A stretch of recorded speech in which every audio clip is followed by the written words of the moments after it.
And I do have to wonder if all of this came out of nowhere or could have been more predictable, perhaps, especially his insistence that emerged really yesterday that the debt ceiling needed to be dealt with before he takes office.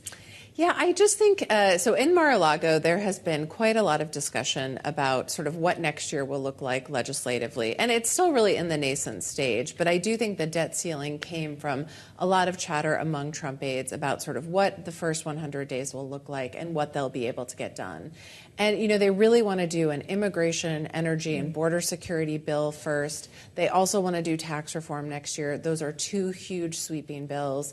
And a lot of the Trump aides and advisors I've talked to have raised concerns sort of within that context about sort of putting a debt ceiling bill in there, too. And so I think that that's where it came from. Like, it's sort of been something they've been discussing. And then suddenly Trump saw an opening to maybe try to nudge the House Republicans to deal with it now so that they don't have to deal with it when he's actually in office next year.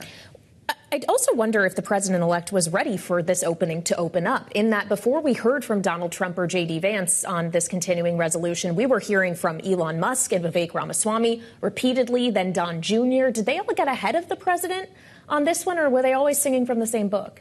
Well, the Trump people will say, you know, Trump like always knows what Elon's going to tweet. But I think that's just not the case. And I think what ended up happening, which is what often happens with Trump, is one of his, you know, advisors will see something and deem it not, you know, sufficiently MAGA enough. Or he'll see something on Fox News and then will react to that. And then suddenly we have a policy position. And I think that's partly what happened here. You know, we've had Elon reacting to it. You know, this morning I watched a bunch of Fox and Friends to try to, you know, catch the wind, where the wind was going to blow. It sort of became a talking point very, very quickly. And the House Republicans had to react because Trump is really leading the party now. And what he says goes.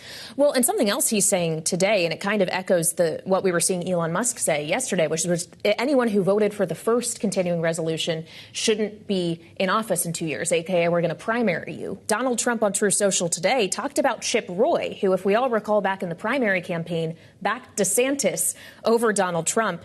He said Chip Roy is just another ambitious guy with no talent, going on to say, I hope some talented challengers are getting ready in the great state of Texas to go after Chip in the primary. He won't have a chance. How real are these threats, Nancy?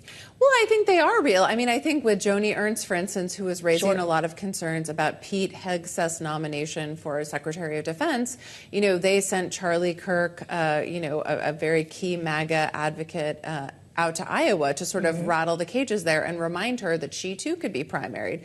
So they're really using this threat across the board for legislative achievements they want, for Senate confirmations. They're sort of saying, if you defy us, we will come back and try to primary you. Trump, though, also has a vibe, but you have to remember, where he can get mad at people and forgive them. You know, we've seen him do that a bunch of times with Steve Bannon, for instance, even with Ron DeSantis. You know, he's sort of okay with him at this point. So people can come back. They can cycle back into the Trump orbit.